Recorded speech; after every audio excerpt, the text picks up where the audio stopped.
This is the 523 Happy Hour with your host, Kelly Lincoln, here on netrootsradio.com. Hey, good evening. How did you like my new little jingle? It's not quite finished yet. I have a little bit more to do, like put in like all the stuff that will make it a jingle. And again, hi, welcome to the show tonight. I am doing something kind of unusual, and it's going to be really fascinating because it's going to be all done in profile because I'm also live streaming tonight's show to YouTube as an experiment. Who knows? Maybe people will watch it. Maybe they won't. Maybe they'll just say, this really sucks. I'm going somewhere else. Tonight's show. Welcome to the this is the 523 Happy Hour. I'm rebranding the show. At the Table seems to have run its course, so if I decided to come up with something that's probably a little bit more interesting. Tonight's show. On tonight's show. Oh man, on tonight's show. Got some tasting flights going for you. I had planned on having, I have a couple of segments that kind of like one-off them. They correlate with a couple of Facebook pages that I have that I kind of don't spend the requisite amount of time dealing with them as I should. And they are called, one is called Heroes of the Republic. I'm going to rearrange my desk here so I can actually get my, that's it. My GooTube live stream here, and I can actually be seen, so I won't be like working in profile. I guess that looks a lot better. Turn the sound you're hearing is me turning my ripped windscreen around so you can't see it. So it there. Now it looks like I have a full windscreen. Yes. Oh, 2 pages. One is called Heroes of the Republic, and the other is Internet Køøk of the Week. And the latter one is an homage to the Usenet Køøk of the week and the month. I was hot up on Usenet, hanging out in some forums, getting engaged in a flame war that actually decimated 2 Usenet groups. Shut down several open proxies. This is when you could actually didn't need to deal with shit. You could just like, oh, this proxy, this is open. I think I will like, go through here and like wreak havoc in this news group. Oh, they're wreaking havoc in this group and harassing us through email with this group. So yeah, this internecine warfare between alt acting and alt religion Wicca actually got a lot of stuff shut down, including the decimation of both groups. It was a wonderful sight and horrible at the same time what was going on there.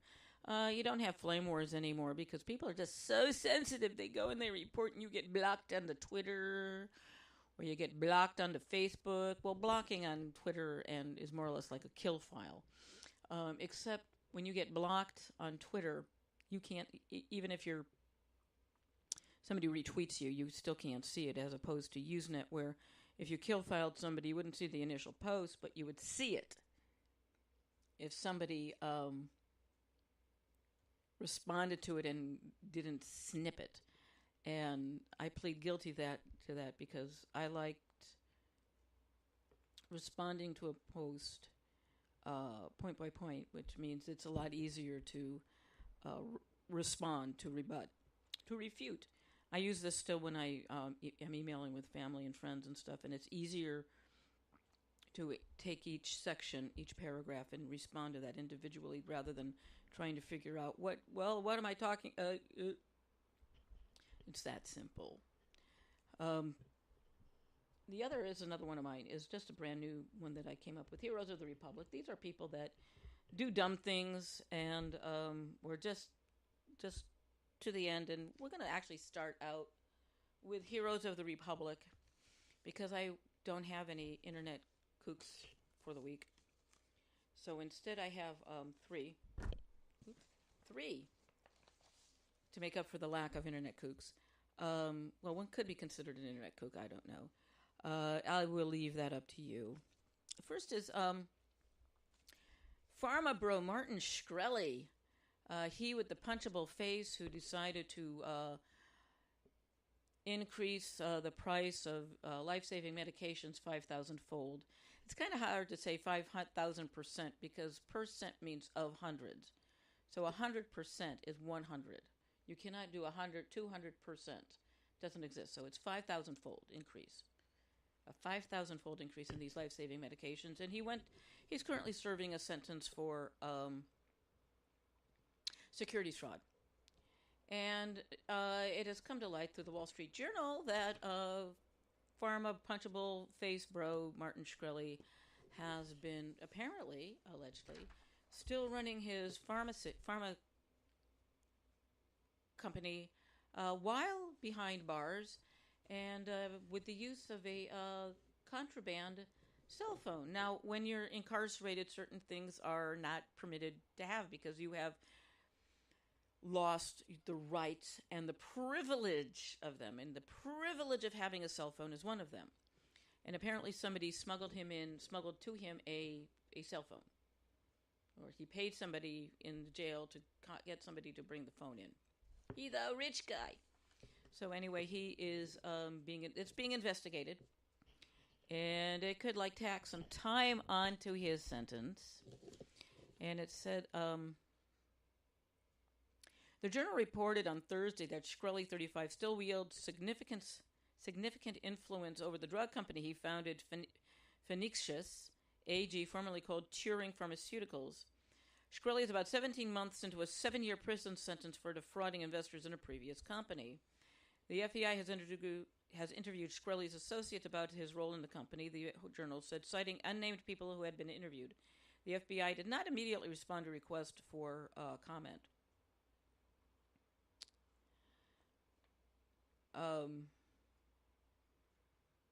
The drug that he bought, the antiparasitic drug Daraprim, and then he raised the price by 5,000-fold to $750 per pill.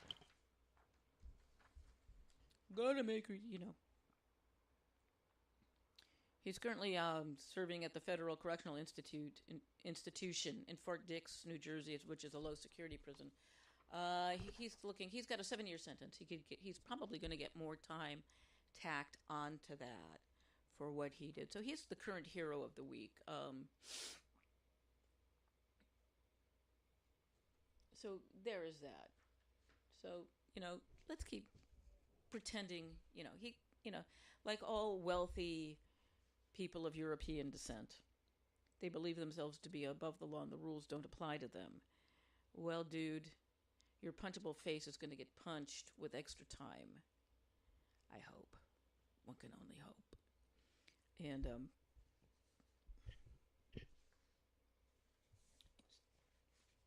I know if I did shit like that,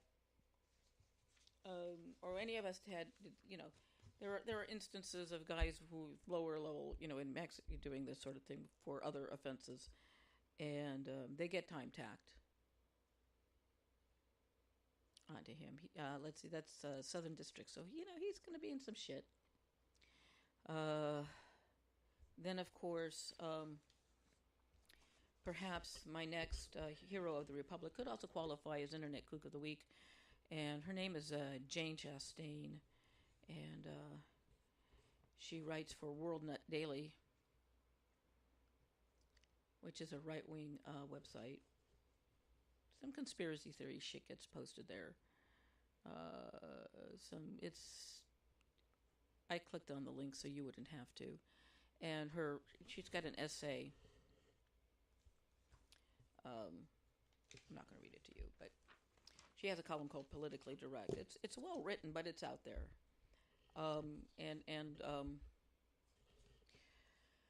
Because Representative Alexandria Ocasio-Cortez was a Girl Scout,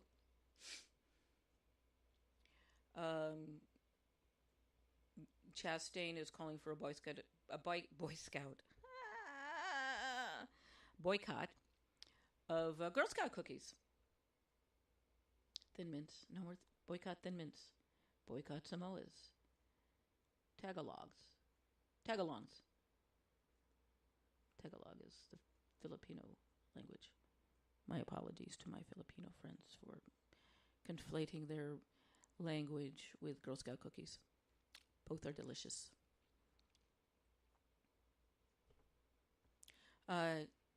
Jane Chastain was the first woman to call an NFL game in 1974, by the way. So she was a barrier breaker back then. Warned in her WorldNet Daily column of the informal March 8 holiday socialists' origins and association with the United Nations. Oh my God! Oh no! Oh no! Ah! Run away! Run away! Run away!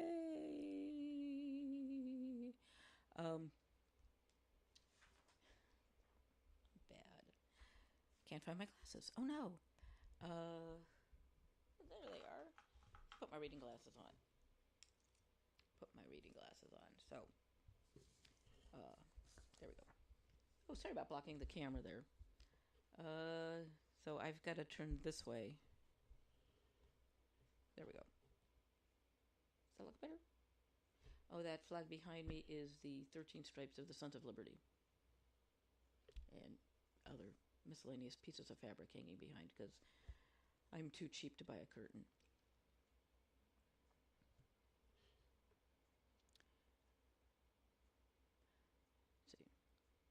It is, quote, "It is no small coincidence." I'm going back to the Chastain article. "It is no small coincidence that the Girl Scouts are out in force this month selling cookies on street corners in front of grocery stores and other places of business," Chastain wrote. "For many years, I would buy at least one box from every girl I met, even if I had a dozen more boxes at home," unquote. Chastain, however, has withdrawn her support for the organization and its members. Quote, "The Girl Scouts were an important part of my formative years," she wrote. "And I sold hundreds of boxes of these cookies myself, so I considered it payback, paying it forward, so to speak. Not anymore." The conservative columnist complained the organization no longer promoted God and country, but instead focused on self-confidence. And she was infuriated. The Girl Scouts had boasted of a certain alumnus who was recently elected to Congress. How dare they? How dare they? I'm going to move my microphone over a little bit more so you can see my pretty face. Isn't that lovely? I'm trying not to have my microphone cover my face, so that's why I'm kind of like at a... oh, that works. That works. I can look at you because I have a laptop open, and I'm also simulcasting this to Spreaker.com. Watch and listen. Listen and watch. Watch and listen. Listen and watch. Going back. In fact, Chastain wrote, "The Girl Scouts are celebrating the victory won by their alum in the 2018 midterm on its website, beginning with their star, Alexandria Ocasio-Cortez, who attributes much of her success to what she learned as part of this organization." Chastain cannot take pride in this organization's apparent success in training future lawmakers because only one of this term's freshmen, was elected as a Republican, where women are far less represented in Congress than Democrats. So I think she's just jealous that more Democratic women were elected to Congress than Republican women. Now, Girl Scout alums make up 72% of female senators and 60% of the women in the 116th Congress, she wrote.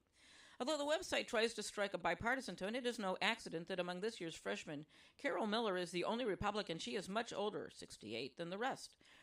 Her training in scouting was well before the feminist takeover that occurred in the 1970s. Oh. Now, like I said, jealousy. She is jealous. And I'm reflecting the shit off of everything with my glasses, so I'm going to take those off until I go back to reading. Chastain made a few widely promoted but false claims about the Girl Scouts, Planned Parenthood, and the so-called global agenda. Now, in case you don't realize this, you haven't realized it, global agenda, global, oh, I'm not going to go there yet.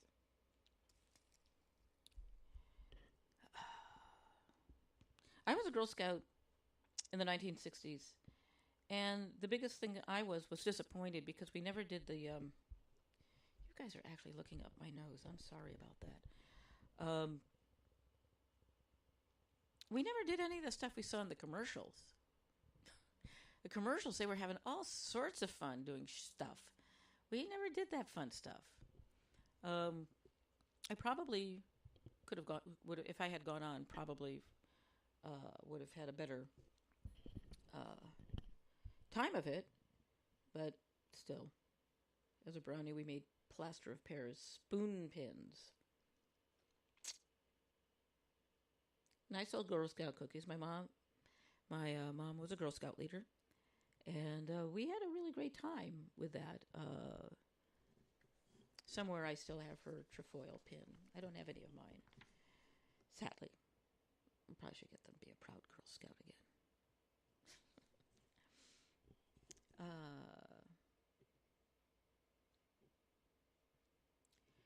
Going back to this, I'm going to repeat what I read. Chastain made a feud widely promoted but false claims about the Girl Scouts, Planned Parenthood, and the so-called global agenda before invoking Ocasio-Cortez again to divert girls to the explicitly religious conservative American heritage girls. So before you decide to embrace International Women's Day celebration or buy the cookies, ask yourself, will the country be better off with more representatives like the young socialist Alexandria Ocasio-Cortez, Chastain wrote?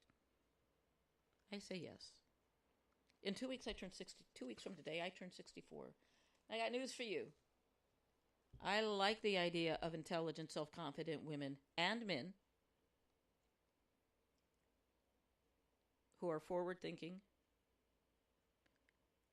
I mean, obviously, Ms. Chastain feels threatened by self-confident women. I don't know why. She had the self-confidence to become the first woman to call an NFL game. So what's her problem with self-confident women in Congress being Girl Scouts?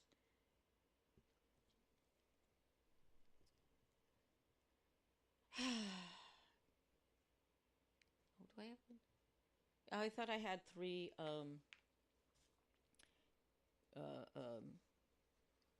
heroes of the week, but I don't. My bad.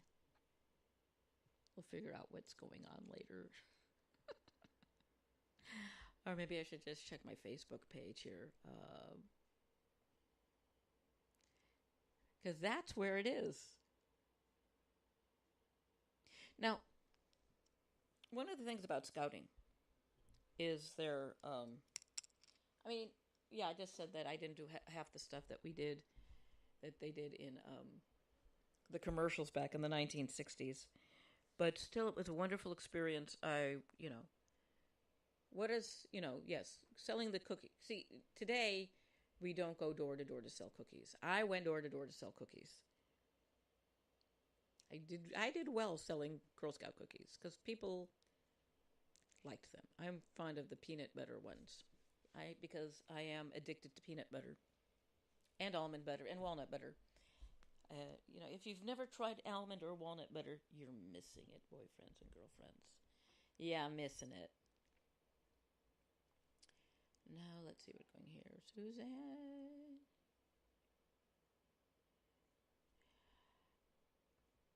Oops. Yeah, I think I know I have like one more.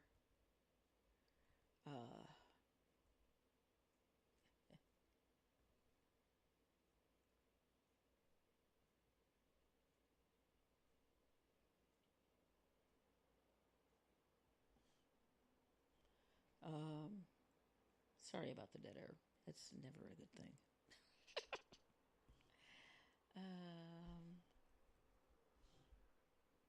Here we go. Who was my third hero of the week?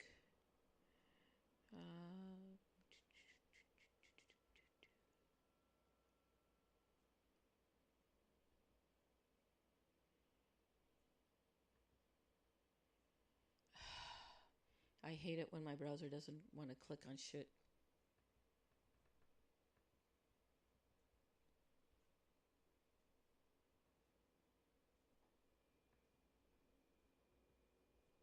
So I'll just reload the damn thing. Don't ask me why. So I would place my friend's listeners, I would play something. Well, I would give you something for this interlude, but it's not happening. Oh yeah, Matt Gaetz. Remember Matt Gaetz? He's the one that threatened Michael Cohen, apologized, faded off into the sunset because he's being investigated by the Florida bar for that threat. He was my third hero of the Republic.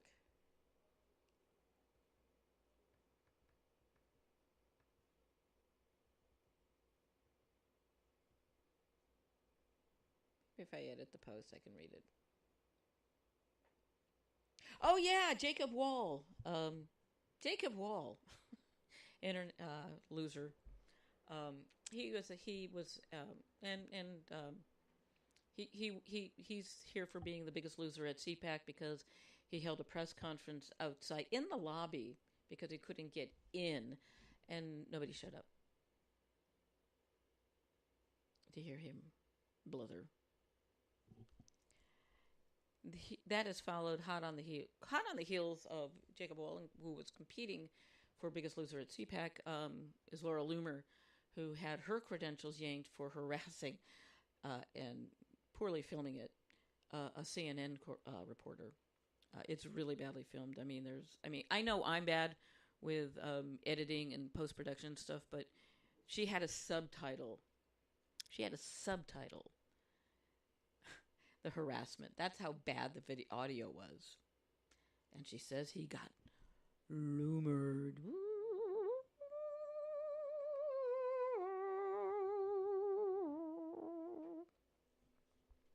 There we go.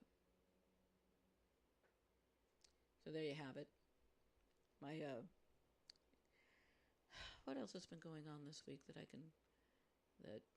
will tweak your interest?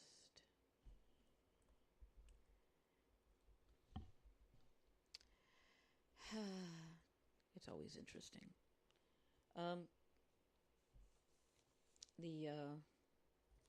Talking a lot about language. You're listening to the 523 Happy Hour here on netrootsradio.com.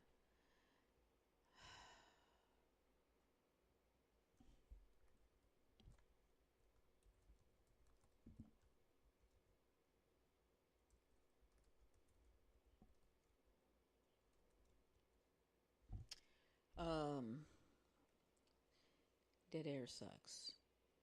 So for all of my YouTube friends who are watching this, good night, have a pleasant weekend, and tune in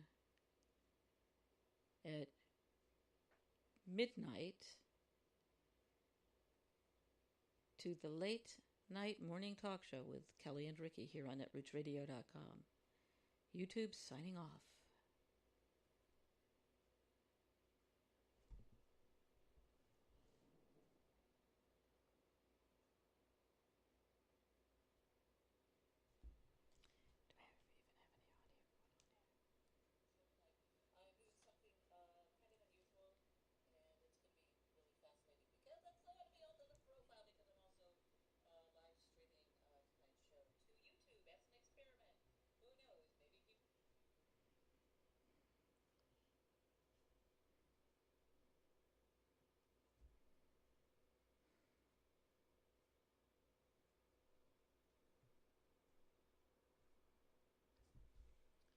Oh, sorry about the dead air. I was busy doing something else here. Ah, no. Ah, fucking A, man.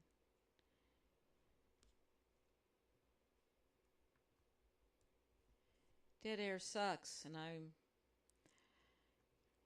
coming to you live, and it's sucky. There we are. Oh, welcome back. My apologies for that dead air again, ladies and gentlemen, boys and girls of all ages. You just had a huge taste of my attention deficit. Going to shut that off for the time being. And all I can say is, all I need to remind myself... Pay attention when I'm talking to you, boy! Yes. Need to pay attention. Attention must be paid. So, one of the focuses I wanted to do with the show is language, what I call language and its discontents, and I always seem to focus away on that. But it's about how language is used, and if I have a very difficult time listening to right-wingers talk, and a lot of people are wondering why they appear to be so vocal. Well, like I said, I keep trying to get people to start their own podcasts, progressive podcasts, and building on the work of the homework and the material, and stay on the same message as Rachel Maddow and the Tom Hartman and the people that appear on Progressive Voices, because the reason everything appears to be skewed so right-wing is because the right wing actually controls the internet airwaves. Just try looking for a progressive, democratic podcast that's just somebody like me on Blog Talk Radio. You won't find it. It's buried. They're buried. The top political show program pods and live shows on Blog Talk Radio are all conservative.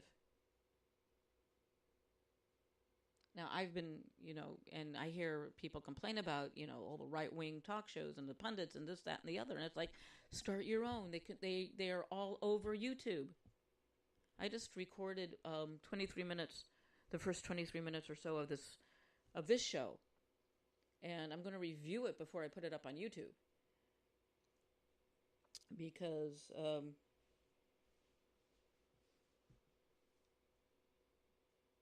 I'm just going to keep it private, because I just don't want to. I'm still working on my presentation for video and live show. And I think it is incumbent upon all of us now to fight the right-wing citizen journalist with facts, with truisms, and deconstructions of language. One of the things that one of the people I'm very, very hot on is a man by the name of George Lakoff. He is a cognitive linguist, and I heartily urge you to follow him on Facebook. His last name is spelled Lakoff. He is a professor emeritus at Cal Berkeley. He has a podcast called Frame Lab. But he deconstructs the language of politics, and I am now a certified first level neuro-linguistic programmer, which means I know how to use language. And Donald Trump spent a lot of money to learn how to manipulate language. He spent the money to take a private instruction from Tony Robbins, whose primary goal is and NLP, while it was designed originally as a therapeutic device, quickly became to be used for sales and for trying to pick up women. And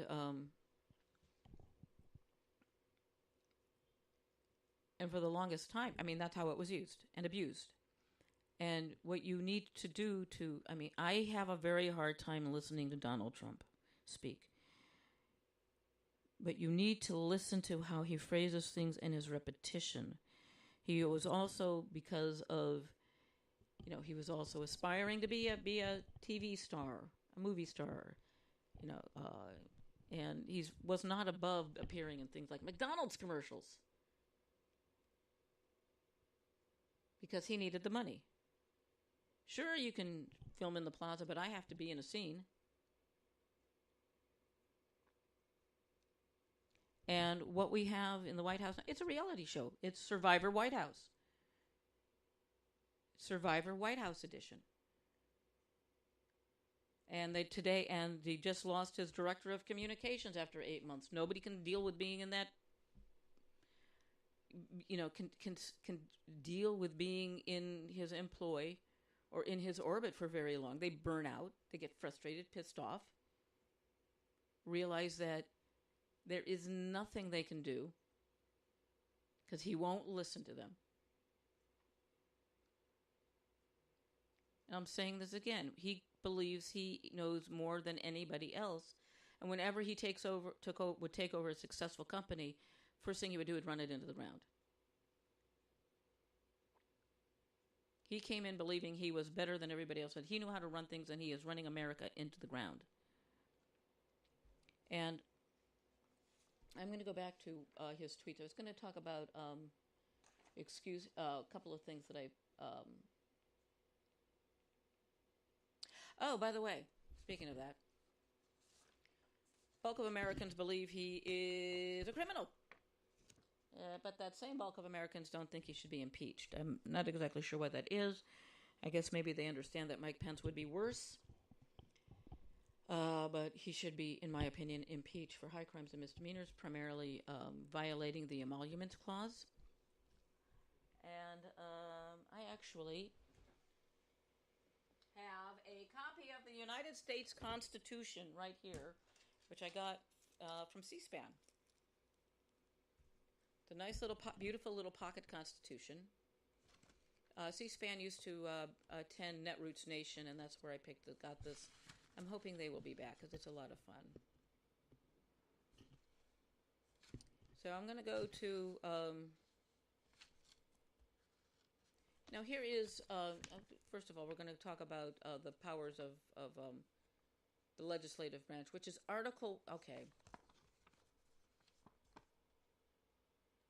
Just in case you forgot, there is a preamble or a mission statement to the Constitution that lays out the ground, what they want the Constitution of the United States, for the United States of America, to be. And that is, we the people of the United States, in order to form a more perfect union, establish justice, ensure domestic tranquility, provide for the common defense, promote the general welfare, and secure the blessings of liberty to ourselves and our posterity, do ordain and establish this Constitution for the United States of America. Now most people say we'll discount this, but right there is the framework for America. It's the mission statement. Article 1 are the powers is the legislative powers. So, and a lot of people, rail and rage against things like the IRS and stuff, but Section 8, Article 1, Section 8. The Congress shall have the power to lay and collect taxes, duties, imposts, and excises, to pay the debts, and provide for the common defense and general welfare of the United States. So there is a mandate. But all duties, imposts, and excises shall be uniform throughout the United States. To borrow money on the credit of the United States, to regulate commerce with foreign nations, and to establish a uniform rule of naturalization and uniform laws on the subject of bankruptcies throughout the United States. To coin money, regulate the value thereof of foreign coins and the standard of weights and measures. To provide for the punishment of counterfeiting the securities in the coin of the current United States, to establish post offices and post roads, to promote the progress of science and useful arts by securing for a limited, and this is talks about copyright, by securing limited times to authors and inventors the exclusive right to their respective writings and discoveries.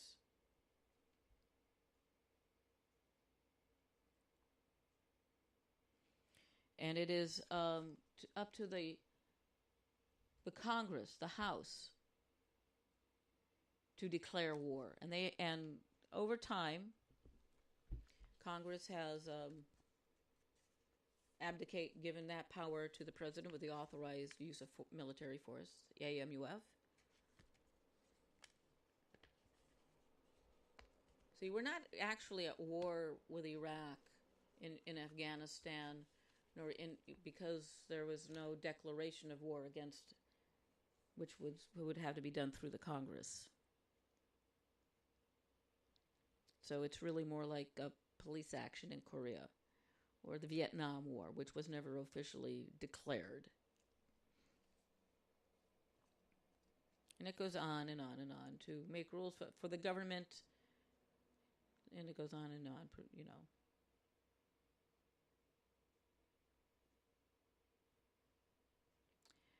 And talk about writ of habeas corpus is theirs.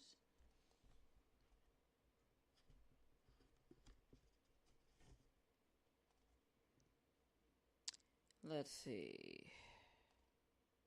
What else do we have? Article 2, Section 1 is Article 2 is the describes the duties and responsibilities of the President of the United States. Now, notice that Congress has itself in supremacy. It's been reversed, and it's been reversed, I would say, for a while. Since I would say around the mid-20th century. And everybody talks about the Emoluments Clause and the President.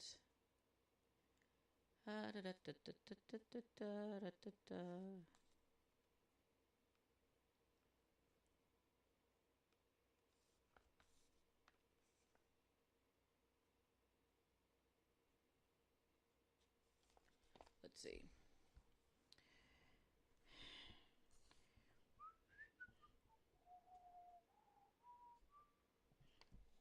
Here we go. I'm still looking for the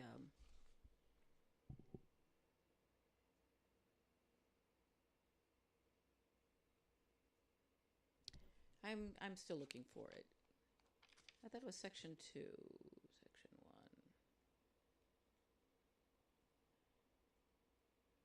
1. I know there's an emoluments clause here.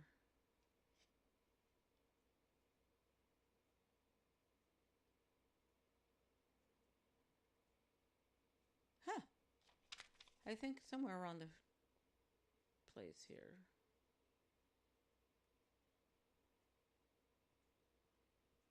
Huh.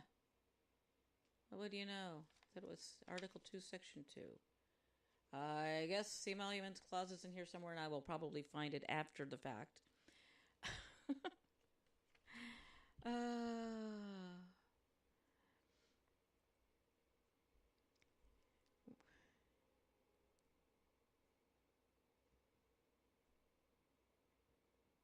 I will shut down the government. Okay, Absolutely. fair enough. And I We am disagree. proud, and I'll We tell you what, disagree. I am proud to shut down the government for border security, Chuck, because the people of this country don't want criminals and people that have lots of problems and drugs pouring into our country. So I will take the mantle. I will be the one to shut it down. I'm not going to blame you for it. Last week, President Trump said he would Oh, yes, you would. You actually blamed the Democrats for that.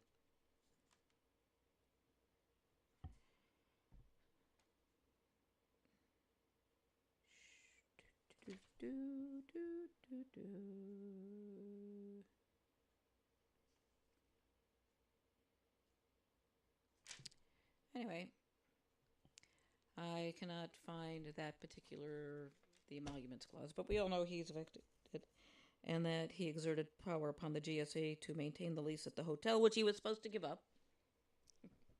God forbid.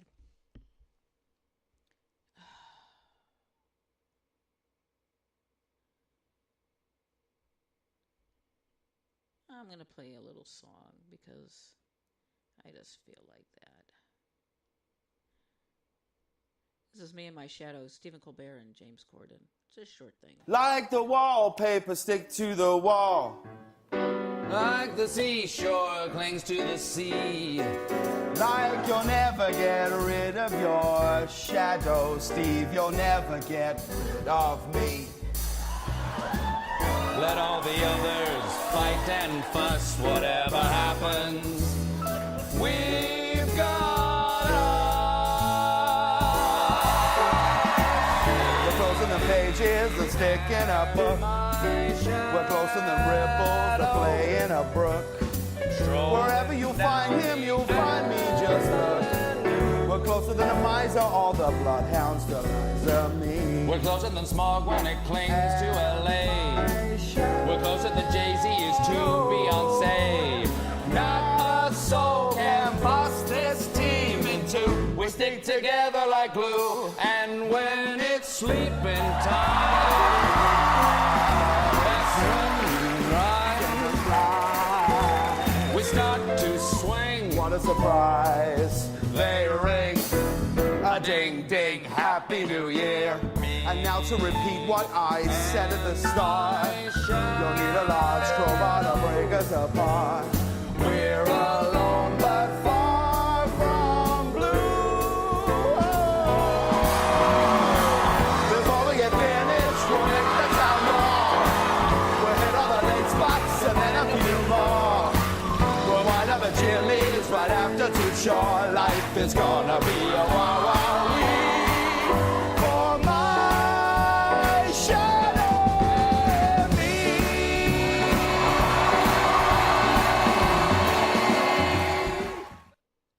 And you're listening to the 523 Happy Hour here on netrootsradio.com. So going back to what I was trying to say before regarding language and all this, one of the things I have in front of me was created by George Lakoff, and it's titled "A Taxonomy of Trump Tweets." And he breaks down his method, and it's 4 steps. There's the preemptive framing, and the example is the hacking of the DNC was the DNC's fault, and the Democrats. Okay, it's the preemptive framing, and the actual tweet was, only reason the hacking of the poorly defended DNC is discussed is that the loss by the Dems was so big that they are totally embarrassed. That is preemptive framing. He has made the statement as to what is going on. So, and the media continues to do this. They continue to step into this frame. Democrats, progressives continue to step into the frame and therefore put onto the defensive because they respond to it, rather than reframing that frame into something different. Then he goes into a diversion tweet. Then he goes into a deflection. And this is the diversion. Divert attention from the real issues. I don't think I need to give an example of Lakoff's example of that, nor do I need to, give the example of deflection, which is attack the messenger, change direction. You can hear it every time he attacks Michael Cohen. You could hear it in the open hearing, rather than not a single Republican on that committee asking a question was defending the president, but they were rather attacking Cohen on matters he had already pled guilty to, namely his veracity. Because that was, I guess, a better use of their time rather than actually trying to get evidence, And then the next thing that Thwimp does, is trial balloon. It's also called focus group, test public reaction. And here it is. The United States must greatly strengthen and expand its nuclear capability until such time as the world comes to its senses regarding nukes. Now, there's also a contradiction in that.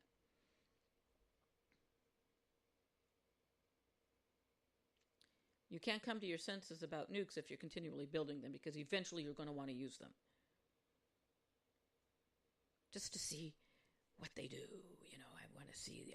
We've got the film, the film of what happened in Hiroshima and Nagasaki, and the tests and the above ground tests and the beautiful dusty mushroom, clouds of dust that were raised up from the vacuum that was created.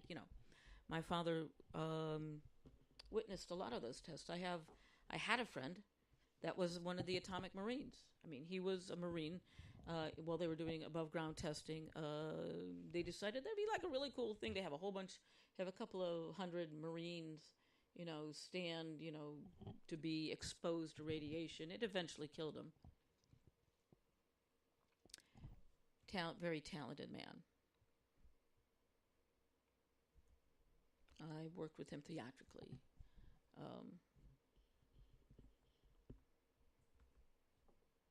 Very talented man. But hey, we've got to use our nukes because why else would we have them?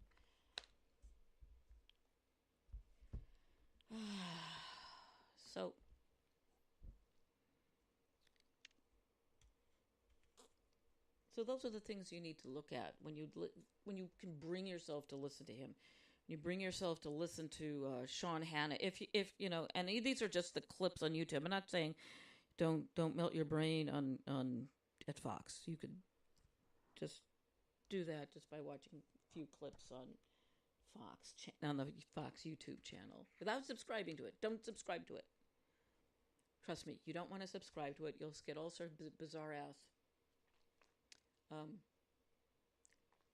out there recommendations, which will lead you deeper and deeper and deeper into your own insanity because you just won't be able to deal with the crazy that is the right wing crazy on YouTube, and not it's all over the place. The other thing when you listen to Trump speak, Thwimp speak, that's the other thing. Lakoff recommends that you don't call him by his name, but I call him. He Thwimp. I kind of like that, Thwimp. I also call him Squeeze Crab, Vice Admiral of the Lower Yellow Seas.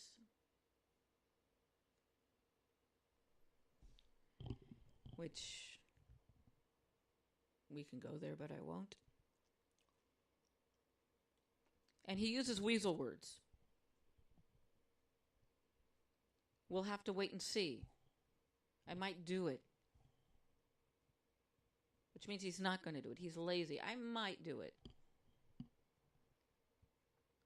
All these lofty adjectives.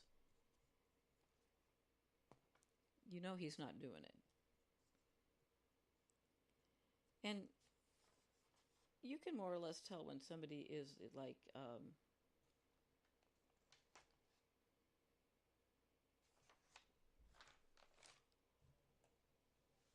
you've got friends that use weasel words. I'll let you know, maybe,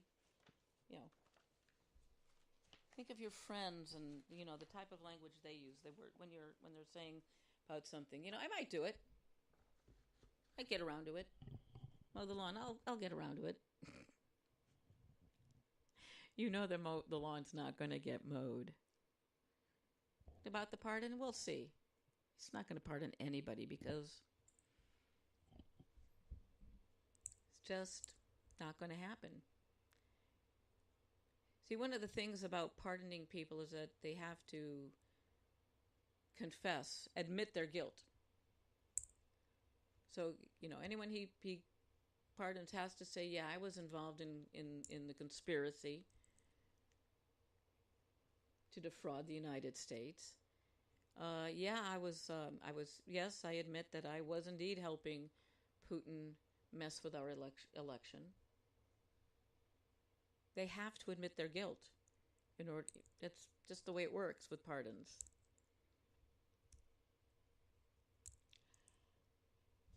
And just not gonna do it. Let's see. What other weasel words have we heard this said? Here are some of the words that you've heard him say this. Might, maybe, perhaps, hopefully, if it's possible. Those are weasel words.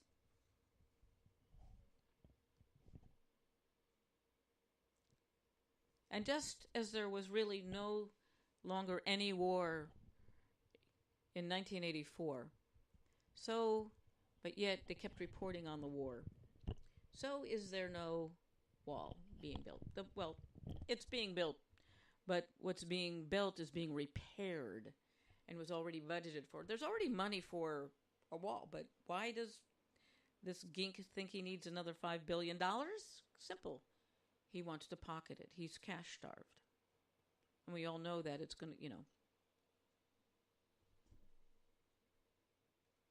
Remember, if you want to move into a Trump property, you got to have to pay in full at closing. He doesn't allow mortgages. He's cash poor.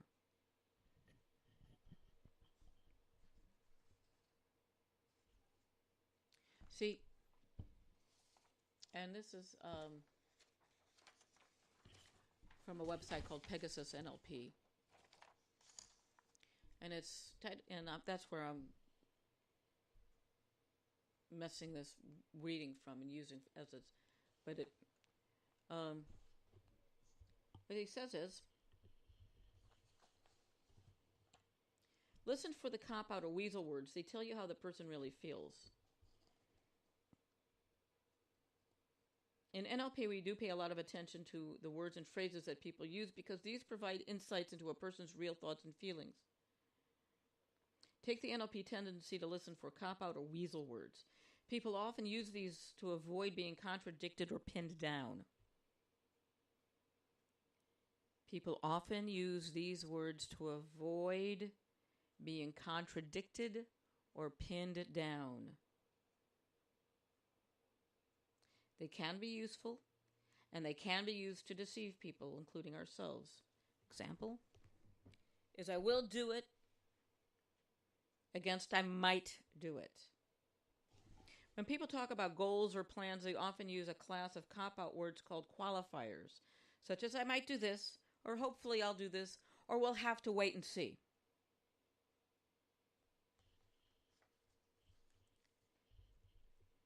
We'll have to wait and see.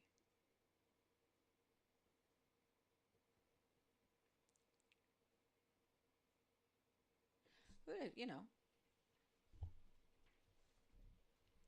I'd like to or intended to. People like Sam, who was used in a previous example, can sound motivated and aspirational. They'll say, I do really want things to happen in my life. And often they'll mean it and believe it. Yet in reality, they sort of want things to happen. If it's not too much trouble, if they don't have to work at it, if everyone helps, if they can find the time, if it isn't too disruptive or get in the way of doing things which they enjoy, if executive time, they dream rather than act. They talk a great talk and can be very convincing to themselves and to everyone else, and they miss out on the one little bit of making a firm commitment to act. The weasel words tell how they feel. If you listen to them, not just listen, but hear them, the words people use will clearly tell you whether they are doers or dreamers, commit or cop out.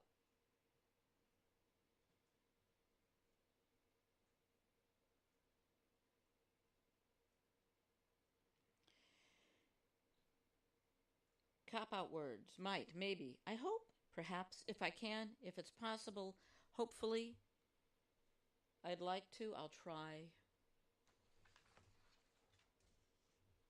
It'd be nice to be able to with a little book, if possible, we'll wait and see. So, listen. Don't watch them, listen to them if you can, record it, listen to what they say.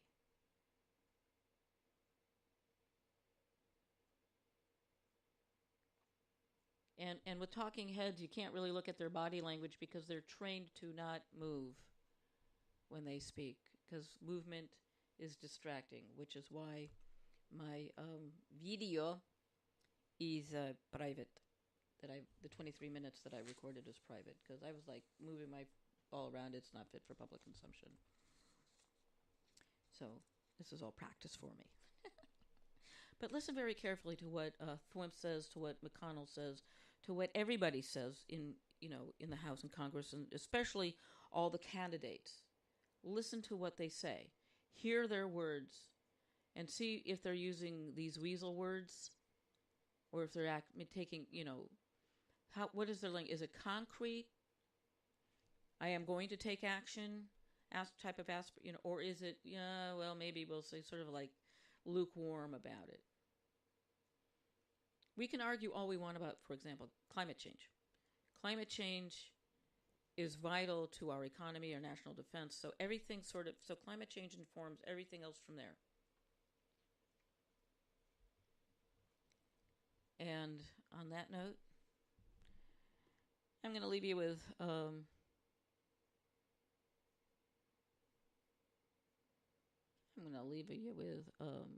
I don't know, probably another song. What we got here? Music.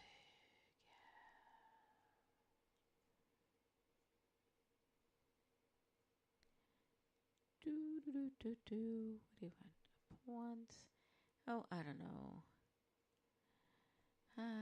Anyway, stay tuned for Katie Speaks with Katie Klobuchar here on netrootsradio.com. Oh, and stay tuned. Tune in again tonight, midnight Eastern, 9 p.m.